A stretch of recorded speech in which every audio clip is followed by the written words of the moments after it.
Ok, ¿cuánto me gustaría estar haciendo juegos como estos ya con ustedes? Sin embargo, para poder llegar a ese nivel debemos de pasar por teoría, matemática y aprender a hacer muchas cosas con WebGL, que es la base de todo esto. Bueno, básicamente vamos a aprender a manejar un motor de videojuegos, específicamente Phaser, pero gran parte de estas tecnologías está basada y utiliza, depende de WebGL, que es de lo que les va a hablar hoy. Librerías como True.js, les dejaré el enlace en la descripción para que vean los maravillosos proyectos que han realizado con estos, como el famosísimo juego de Medalla de Honor. Entonces, pues para poder llegar a estos niveles, primero debemos empezar por cosas más básicas como estas o estas o esto. Entonces empecemos, porque queremos llegar a ese nivel rápido, por lo tanto vamos a tener que avanzar en la teoría, hacer muchas prácticas, porque es realmente difícil WebGL. Es por eso que utilizamos librerías como True.js, que nos facilitan mucho la vida, y luego si queremos hacer juegos utilizamos motores de videojuegos como Phaser, ¿ok? Entonces empecemos con la teoría. A ver, básicamente debemos hacer un repaso a lo del primer video. Recuerden que esta es la continuación de una serie de videos de computación gráfica. Para que no te pierdas nada de esto, por favor suscríbete. Esto va dedicado o enfocado a cualquier tipo de programador, ya que esto nos permite hacer aplicaciones con una interfaz de usuario mucho más bonita, interactiva. Podemos representar información. Esto nos da una nueva habilidad, un nuevo superpoder que podemos utilizar para hacer cosas mucho más divertidas, fáciles de utilizar, más enganchadoras. Entonces, básicamente debemos de tener al menos la noción de lo que es el pipeline de renderizado, ¿sí? Que comienza en este caso de WebGL. Nosotros primero almacenamos la información en arreglos normales de JavaScript. Eso lo pasamos por una de las fases del pipeline de renderizado, que es el vertex shader, que es el que se encarga de ubicar cada uno de los vértices o puntos de nuestra figura en donde debe ir, y luego lo ensambla, es decir, a grosso modo une cada uno de esos vértices para tener una figura. Luego de eso pasa por una de las fases que se encarga de ver cuál es cada uno de los colores de cada una de las, digamos, los planos o las caras de nuestra figura. Les da sombra, color, para que se vea como en 3D, y lo muestra en pantalla, lo pasa al frame buffer. Eso es a muy grosso modo cómo funciona esto. Acá lo vamos a ver de una manera mucho más sencilla, y es que tenemos unos vértices que en pocas palabras son los puntos de nuestra figura.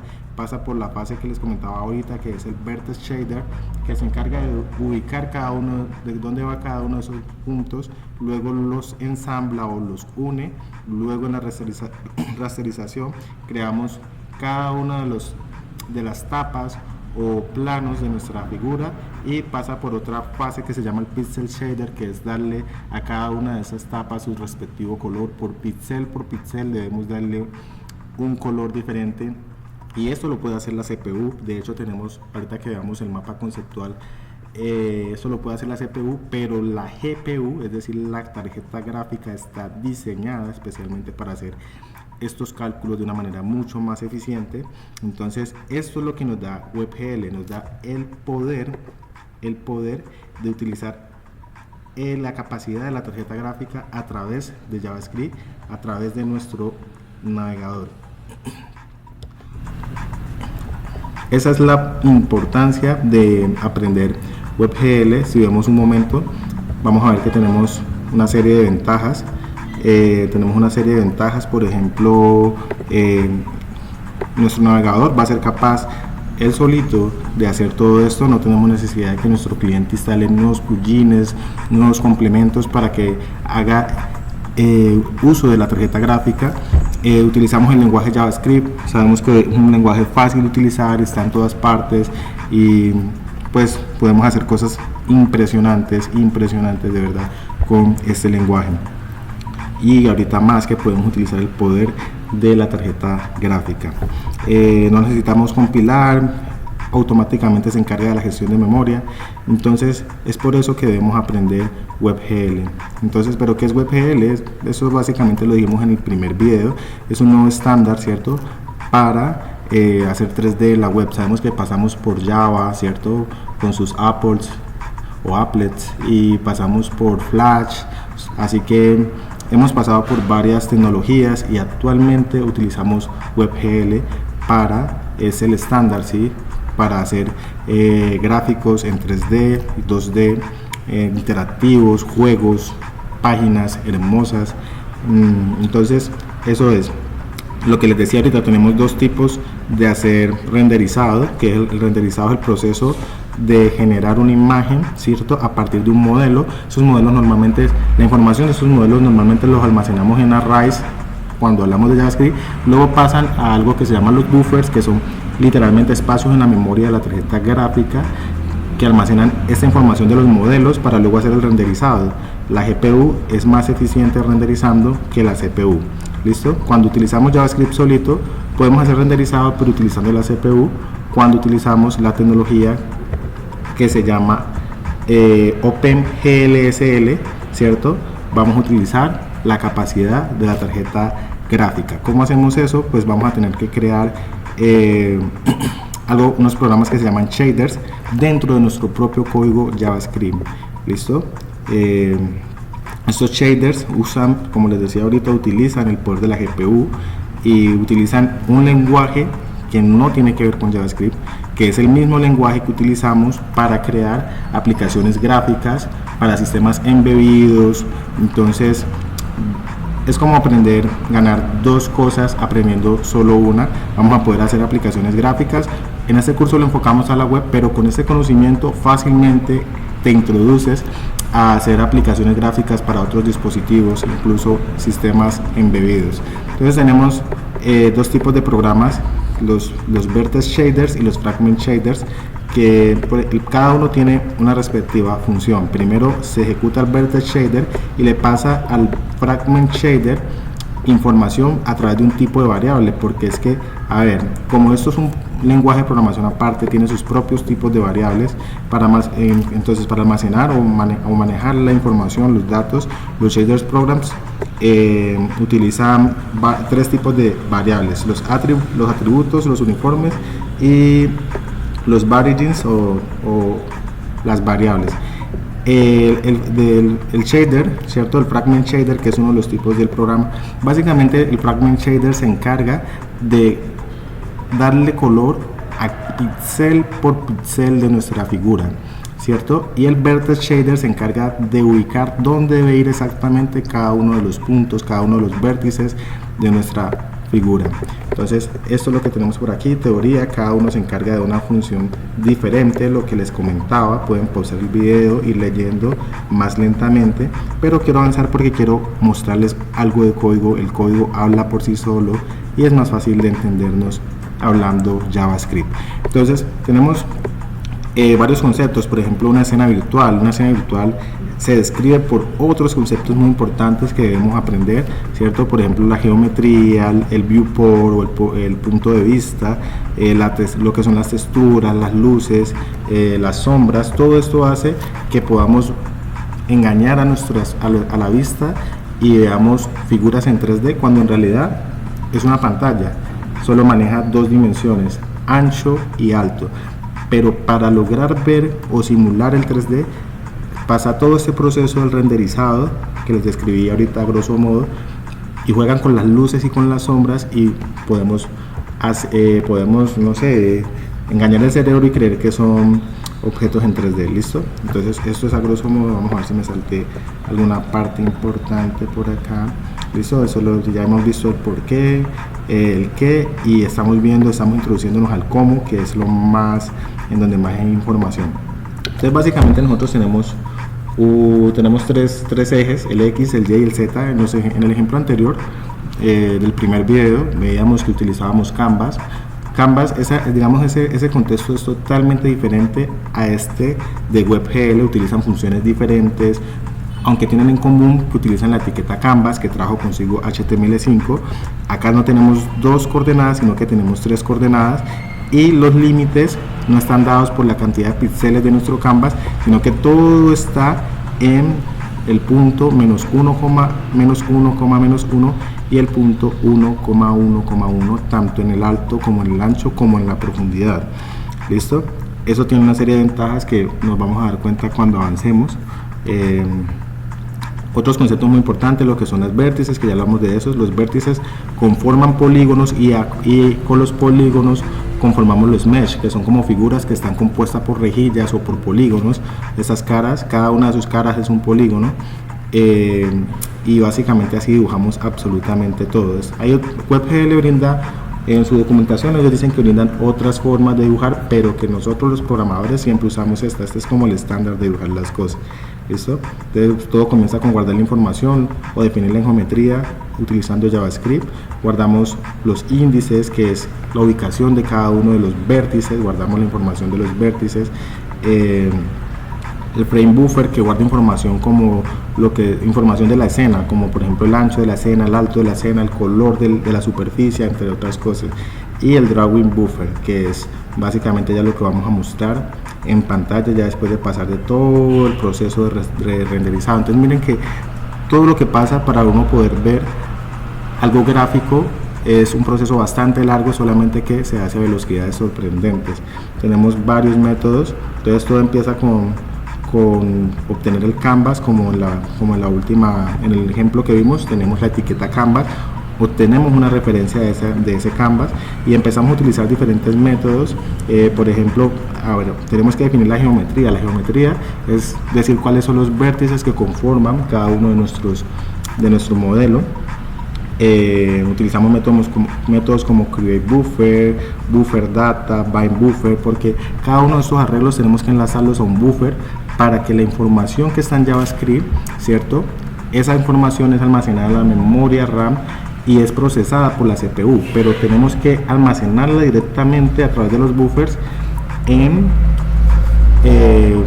los buffers o la memoria de nuestra tarjeta gráfica, para ahorrarnos ese paso de estar pasando información desde la CPU a la GPU. Ya vamos a ver con código y esto se facilita mucho más con código, pero es importante tener una idea intuitiva, una idea que eso es lo que hace este mapa conceptual, nos familiariza con estos conceptos. A ver, luego de tener el canvas, luego de definir la geometría y almacenarla en sus respectivos buffers, porque cada información tiene un buffer en el que debemos guardarlo, tenemos que crear y compilar lo que llamamos shaders programs. Los shaders programs son esos programas, como les decía ahorita, que escribimos con el lenguaje de OpenGL y podemos crear archivos aparte, ¿cierto? O podemos embeber ese código en OpenGLS dentro de nuestro código JavaScript. Ya les vamos a mostrar un ejemplo, y utilizamos métodos como vercode. Bueno, aquí en este caso en realidad no estamos utilizando un método, sino que creando una variable con el código de nuestro vertex shader de nuestro programa. El método como create shader source, que es para enlazar nuestro objeto shader con su respectivo código fuente. Utilizamos el compilar shader, tenemos el create program, attach shader, link program, user program. Como pueden ver, esto es lo que hace complejo el utilizar WebGL. WebGL nos da la flexibilidad, la más alta flexibilidad, sin embargo aumenta mucho la complejidad, y es ahí donde entran librerías como Three.js, que es el objetivo de este curso. La idea es llegar a Three.js, ¿cierto? Y de pronto ver algo de Phaser, crear algún juego básico. Ya con eso tendríamos la capacidad de crear páginas impresionantes. Ya para crear videojuegos se necesitan un poco más de conocimientos, pero vamos a ver cómo nos va con el curso. Entonces no se olviden de suscribirse, darle like, compartir, porque estos temas y estas habilidades son las que pueden diferenciar a un programador básico de un programador, en este caso un programador frontend, ¿cierto? Aparte de que estos conocimientos también son útiles para un programador backend, porque nos da una idea mucho más acertada de cómo funciona la memoria, cómo se gestionan digamos estos procesos que están como más a bajo nivel, ya que WebGL, al estar basado en OpenGL, si pueden ver, ahorita que veamos el código está muy cerca, digamos, a lo que es, no sé, un lenguaje como C, se maneja a más bajo nivel. Tenemos, por ejemplo, que asociar cada uno de los shaders, ¿cierto? De los programas shaders. Nosotros creamos dos tipos de shaders, el fragment shader y el vertex shader, cada uno con sus respectivas funciones, pero tenemos que asociarlas a sus respectivos buffers para que ellos sepan de dónde van a sacar la información que necesitan. Entonces, para eso utilizamos métodos como bind buffer, vertex attribute pointer y enable vertex attribute array. Tenemos que luego de todo eso, ahora sí podemos dibujar, ya después de configurar nuestro contexto. Aquí recuerdan que en el primer ejemplo, les recomiendo ver el primer ejemplo, o si no esto se va a hacer muy difícil de entender. Teníamos algo que era el contexto. Aquí el contexto lo estoy representando con la variable GL, ¿listo? Representa el objeto contexto. Entonces primero lo limpio, luego habilito lo que es la prueba de profundidad. Ya veremos en próximos videos y vamos a ir entendiendo con los ejemplos qué es cada una de estas cosas. Limpiamos el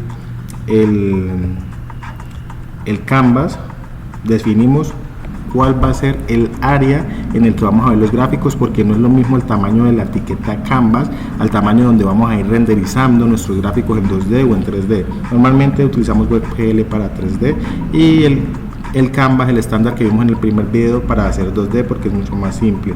Y luego utilizamos los métodos draw elements y draw arrays.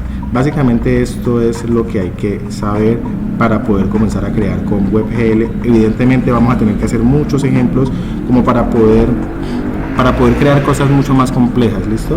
Entonces vamos a ver este primer ejemplo. Este tampoco. Vamos a empezar con algo más básico. Vamos a ver este primer ejemplo, y en el código no vamos a escribir el código directamente como en el primer video porque sería mucho más largo, pero quiero que vean. Entonces básicamente lo que hacemos en el primer paso es definir y almacenar la geometría. Como pueden ver, estoy utilizando arreglos de JavaScript normales, ¿cierto? Luego de eso yo lo paso a unos buffers, creo unos buffers. Miren los métodos que les mostraba ahorita en el mapa conceptual. Eso lo enlazo, creo los buffers necesarios, luego creo los shaders. Miren esto, estoy creando un programa en otro lenguaje de programación que no es JavaScript, el nombre es OpenGL-SE o OpenGL-ES, y lo estoy creando dentro de JavaScript, como pueden ver.